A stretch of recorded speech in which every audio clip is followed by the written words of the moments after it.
I'm Ron Wilshire, and my guest today is Karen Whitney, president of Clarion University. Welcome back.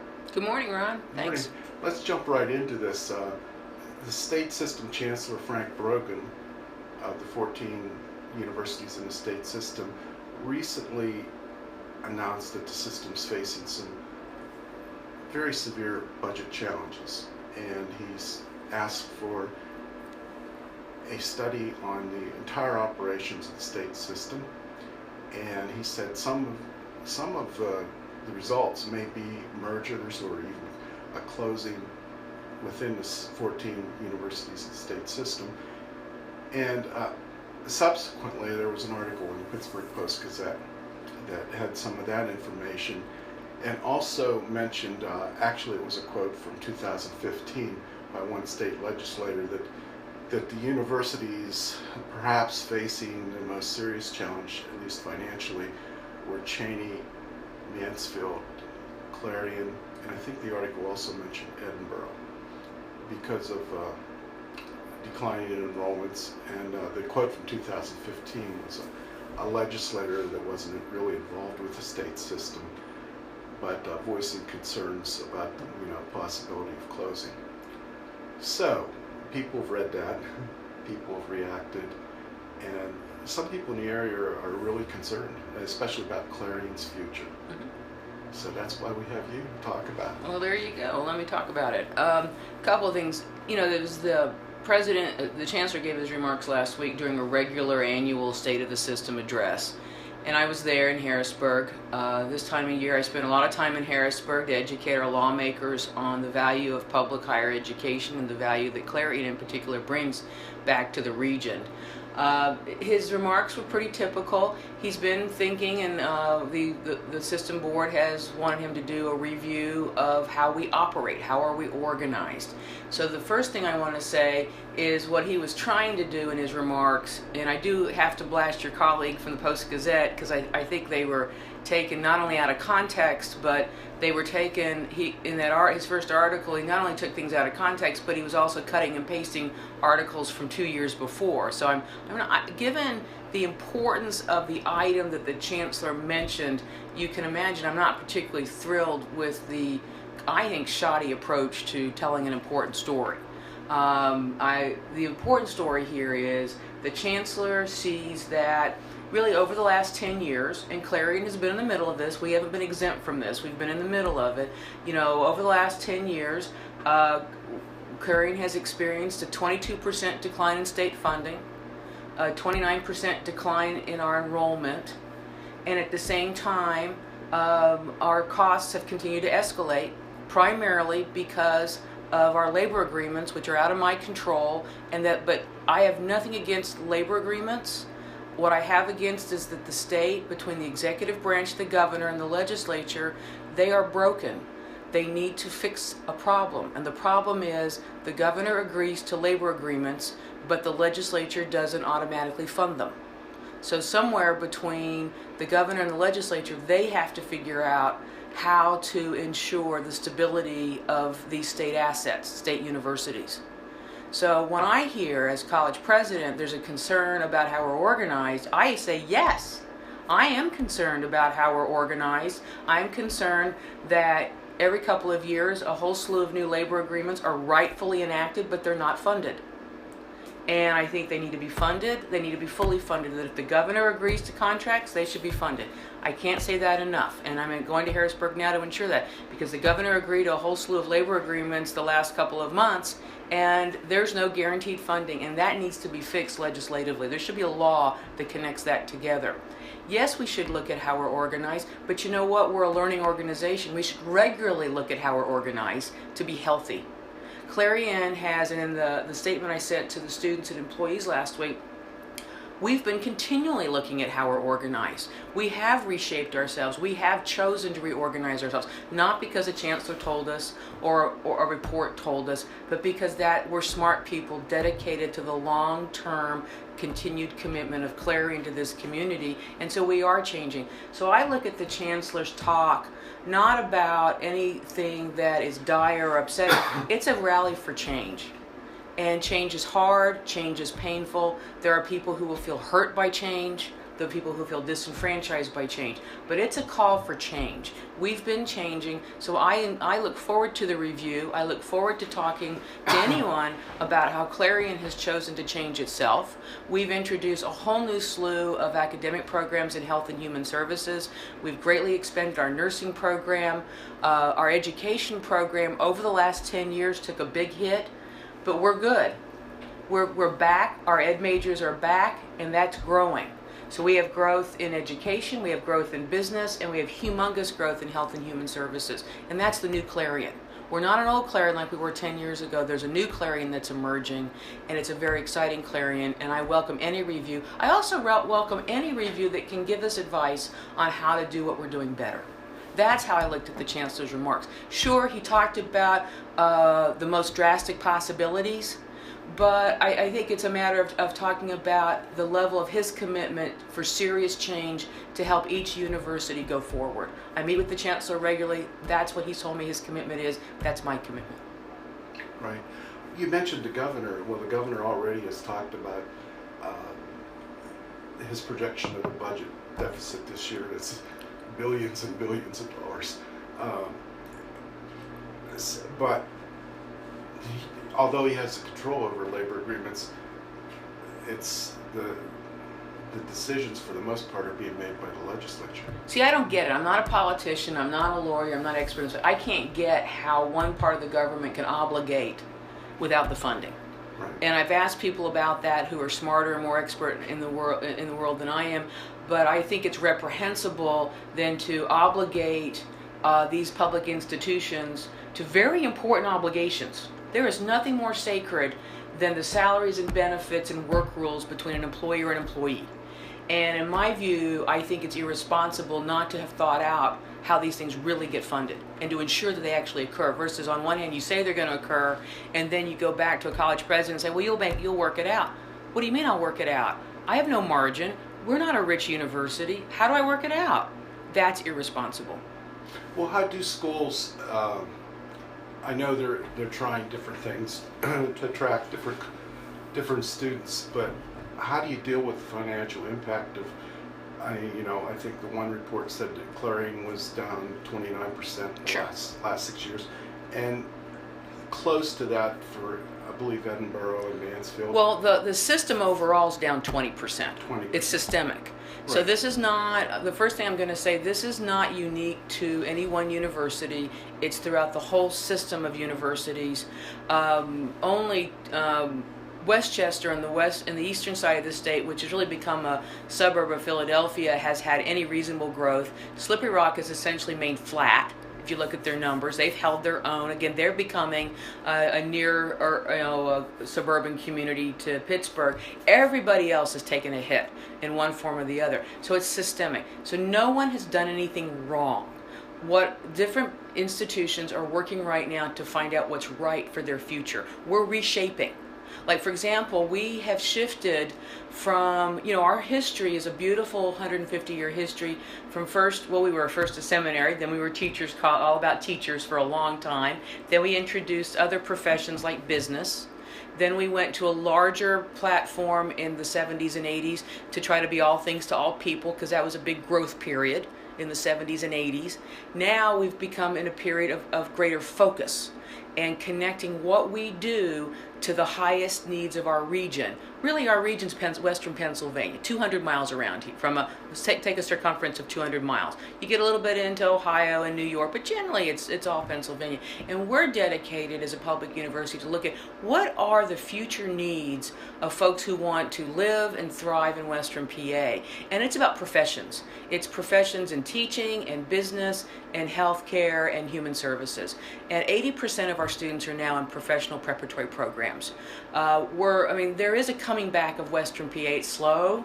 It's not exciting, but like, for example, we're going to be able to report that over half of our graduates in December had jobs when they graduated. That's good. And we've got more and more teachers people with their teaching credentials from Clarion, when they graduate, have jobs. That's good. So I think there is a coming back. We've had to lead, as president since 2010, I've had to lead through very difficult times. And we're leading through it. We're not going to be the same. Over the last 10 years, we've lost 60% of our enrollment in teaching. That's a lot of reasons that are way beyond Clarion. A lot of it is how many kids are there to teach in Pennsylvania. A lot of it is, quite frankly, a lot of people decided teaching wasn't going to be a good profession for them, and they went into business or science or healthcare. We're not going to get those enrollments back. We're going to move forward. We have a healthy enrollment now, about 850 ed majors. That's a healthy number for a school of ed, and we're going to do our best, and we're going to continue to be about quality and education. We don't have to be about quantity. Well, but I was asking more about how have you survived with that large of a drop in enrollment, financially. It's been tough. One of the things we've had to do, and it's been painful and difficult, but what we've had to do is let go of some academic programs that just didn't have the enrollments. When your cost of business gets more expensive, you have to really look even harder about where do students want us to be? Where's the enrollment demand? And we've had to really focus on higher demand credentials and let go of the lower demand credentials. As painful as that is, as things nobody wants to do, because those of us who work in higher ed love learning. We love every credential, every certificate, no matter how many students might pursue it. But we've had to take a hard look, and we continue to take a hard look of what do students want from Clarion? What are they wanting to come in here and learn, and how are they wanting to learn? And we're having to let go of some things where, quite frankly, it's like back in the day there were schools and colleges that taught typewriting. Well, you don't teach typewriting anymore. There's things people let go of because the society and the region and the people don't want it. And so we've had to get better at listening. That's why you've seen a huge explosion in our credentials in nursing and rehab sciences. And in business, particularly in accounting and finance. We're listening, and that's what we're providing our students in the region. That's how we'll do that, by regrowing our enrollment. So you cut music and a few other programs. Yeah. Where did the money then go into some of these new Well, in our case, programs? at that point, we were facing a deficit, and we've continued to have our expenses exceed our revenues for quite some time. And in that case, we were forced to do something that painful because we were losing a tremendous amount of money when you looked at the instruction of that particular credential. We just couldn't carry it forward. And I hate that we are put in that position, but we are put in that position by the decisions made by others. And there is a fundamental responsibility to ensure that the university continues. I am determined as this president that this university will continue for another 150 years. We can do it. I think the chancellor is making it clear for all the universities in the system to continue. We must change in a very significant way. This is not a minor exercise. These are major exercises for change. But change is not closure. Change is change. Mm-hmm. And we have a lot to offer. We are seeing really solid growth in very specific professional areas of education. Businesses, like I said, education's come back. We've stopped losing our enrollment there. We're solid there and building on quality. Business is growing. Nursing is growing. Our other health and human service areas are growing. That's a recipe for continuing. Well, do you think education dropped also because there was some reorganization? No. And it was Whether, run from a college of It doesn't education? matter. To a student, it does. Now, to faculty, it might matter. Right. To a student, it doesn't matter. For example, for anyone who hears my voice and for Ron, do you really know in clarity if you have a college degree, what the name of how it was organized was called? I don't remember 30 years ago. Students don't care. They care about great faculty. They care about a credential that can deliver them into a profession. Whether it's called a department, a school, or a college, it doesn't matter. Our reorganization several years ago is exactly to the point of our conversation this morning. It was a work to focus us. It was a work to reduce our expenses, because we did, in ways that would have the least impact on students and their learning.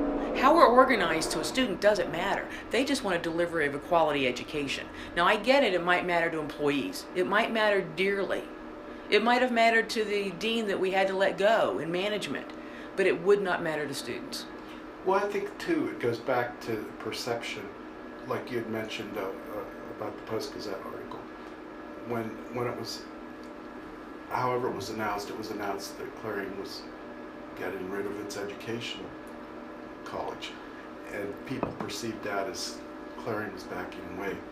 And it took some time, but Clarion has a great reputation in education. Yeah, I think there are folks who are looking for a train wreck. And if you're looking for a train wreck in the world, you're going to find them. It's not a train wreck. We were reorganizing to be more efficient, to be more effective. We were forced to cut costs, had to, and wanted to do it with the least impact. And I'd always rather look at eliminating an academic administrator before eliminating faculty. So that's how I do it. Now, are there better words we could have used, or are there better ways to explain something? Well, I'm sure the Steelers can say that Monday after they lost their last game, there'd been a better way to play it. Yeah, sure. Mm-hmm. But I'm here to say that we are stronger and more focused than we have been, and we are going to continue these efforts at focus and strength to go forward. Yes, no doubt, our future is going to continue to be painful and difficult. I continue to ask for civility and optimism and ways to work together. Because we're not through it. Until the state government fixes itself and funds its obligations and agreements, we will continue to struggle. We will continue to have to find ways on our own to ensure that we continue to serve the students in this community. How can people around here help? Are there any ways that they can help? Well, I think a couple of things they can do is, as they talk to their elected officials, is to talk about the value of Clarion University in their own words. Whether they're an alum, they're an employee, they're a student, or they have family members who are, or also seeing the benefits of having being a member of a college town. And that the legislature and the governor needs to sit down and make peace with how they're going to fund these obligations and ensure their continuation. There's absolutely no reason that can't happen. I mean, if any state university were to close, it would be a failure of state government. And so I think anyone who's hearing my voice, let Donna know what you think. Let Lee James, if you're in that area, or Scott, write the governor. They can't just simply show up to sign things on paper and walk out and feel like their job's done. That's not enough. Because we're sitting here, we have faculty working 50, 60 hours a week. We've got administrators working. We've got loyal alumni. We've got donors. We've got a lot of folks working their guts out to make Clarion the very best. So we're doing our job. I want them to do theirs. Now, one of the thrusts appears to have been an increase in student support and make the university more attractive to incoming students. And that ranges various things to academic support to the new replacement housing on Main Street. Mm-hmm. How has that gone? It's gone really well. You want a full college experience. You want it to be relevant and exciting and interesting. And sure, the lion's share of a college experience should be what occurs between the faculty member and the student in the classroom. But it's the full deal. If you think about all the things a student has to do to get to the classroom, you need to have, safe parking. These days you have to have sidewalks that have snow removed and are safe to walk on. You want to be part of a community so you don't feel isolated or get frustrated or depressed or distracted from doing your academic best. So you want to be part of a great student community. It's a full deal. It's not one or the other. So you want to have quality, engaging student housing for our freshmen and sophomores. You want to have the academic support and the encouragement to keep going, and you want the great instruction. You can't have, it's not just about the instruction, it's the full set. So the new housing is going really well. We're hitting our occupancy targets, retention of students. When I got here in 2010, we were below the state average, and students who continued year after year, we're now above it. And in fact, I expect next week when we have census data, we're going to report a record increase in retention from last semester to this. We work really hard to recruit students. We need to work really hard to keep them. So also our transfer students who go to one university or college and it's not a right fit for them, they're looking to Clarion. And we're going to see those numbers go up as well. Has the drop in enrollment affected student affairs support? Because I know each student's required to pay an activity fee. It's caused, like I said, what the changes you're talking about has caused people to look at things differently and to make changes. I think it really causes, when you look at our own budgets at home, and let's say if we have a drop in the paycheck for some reason, it causes you to set your priorities. What's the most important thing I'm going to buy with my dollar that I have less than? And so we have focused, we've sharpened, we also have become what's known as evidence-based. When we do things, a great vibrant community for students isn't simply meant to be fun. There's a purpose there. That larger purpose is that person's continuing to graduation. So while you might see a social event or a dining event or a concert or a movie or a student organization, what I see as president are a series of events that cause our students to be very connected to Clarion and their college experience, which the research is clear, that connects them to completing and graduating. Only attending college or almost completing a credential is not good enough in our world today. I want to see every student we recruit get that Clarion degree. And what you're seeing in student services and programs is an even more focused, evidence-based, coordinated effort to that end. Also in the news recently, I believe you were nominated or were a candidate for another president's position. Sorry I had to ask it. So what's... That was so last year, Ron. Come on. That was so 2016. Yeah, it was like right at the A end long of the year. time ago. Well, it's, inquiring minds want to know about, how long do you see yourself at Clarion? I take it 1 year at a time, always have, even when I started, because I'm not anointed, I'm appointed. I feel very humbled to hold this position. I work at the pleasure of the chancellor based on the advice of our council of trustees and the system. So I'm accountable to many people. So I take it 1 year at a time. As my employment agreement is extended, I take that to heart. I'm already above average nationally. The average time of president serves is 6 years. I'm in my 7th, so now I can claim that I'm above average. I... And all our students are above average. They are, and they're beautiful too. So, or whatever the length. Yeah.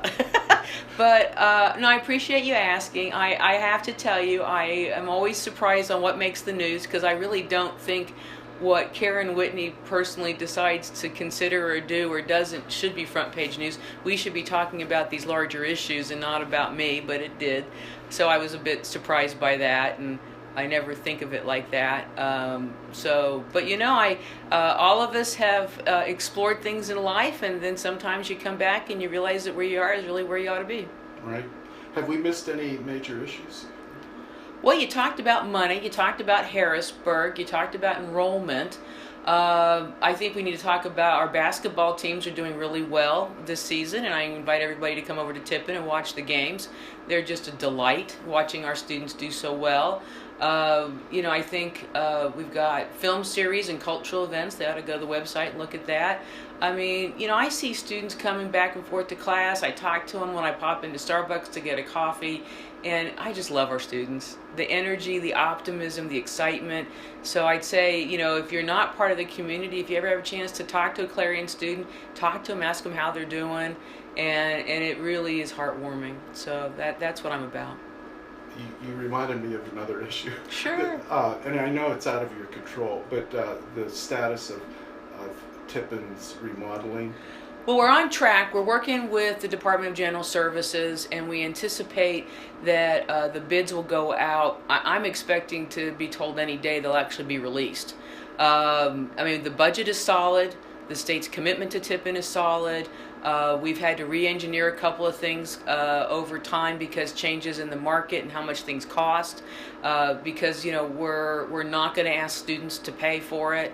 It's being paid, thankfully, by the state. This is a shout-out positive for the state. Again, what you have to understand, though, to let everybody understand, there's different pockets of money, different buckets. The bucket that pays for Tiffin, by law, is not allowed to pay for salaries and benefits. I like to say that because that's beyond me. There's laws that guide certain sources of funding, but that's on track, and my expectation is that at some point this year you'll see a fence go up around Tiffin, and it'll be an active construction zone, and there'll be thousands of very happy people. Good. I understand one of the largest changes between what's going to happen and what was proposed is perhaps the swimming pool.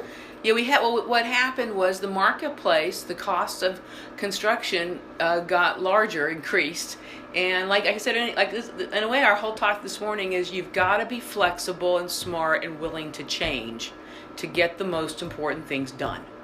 And we've had to change the original location. Of course, original is kind of funny. I think some folks have been planning this new rehab for 20 years. So what's the original? I don't know. Well, I mean, since I've been president, okay? Right. The first drawings I saw, we've had to make some changes. But you know what? We're gonna have a intercollegiately competitive level pool, and we're gonna have a separate rec pool. There are two. If anyone knows anything about pools, if you don't know anything about pools, you say, why would you have two pools? If you know anything about pools, you want two separate pools, because what it takes to do competitive intercollegiate level competition and what it takes to do recreational swim or even the occasional workout, two different environments. So we're still going to have pools. Did we have to make some changes to save some money, to maybe go in an area that wasn't the first choice? Yeah. But you know what? We're going to get air conditioning Tiffin, new lighting in Tiffin, new furniture. It's going to be a new building. So my view is we got to keep changing, but we are delivering this project. It will be on budget and it will occur. Okay, well that's great. Yeah. Perhaps Clarion should change its tagline to Courageous, confident change. Yes. We'll just add the second C. Yeah. I love that. Yeah. So because it's always going to be there. It's in some ways it's always been there. Well, you've worked with enough presidents, Ron, wouldn't you say? Yes. It's all been about change. It's all been a change. Sometimes the most frustrating aspect of higher ed is knowing that you got to change, and you're actually revisiting earlier ideas and just how they work today. Well said, my friend. Okay. Thanks for joining us, and be sure to join us next week on Clarion Connections.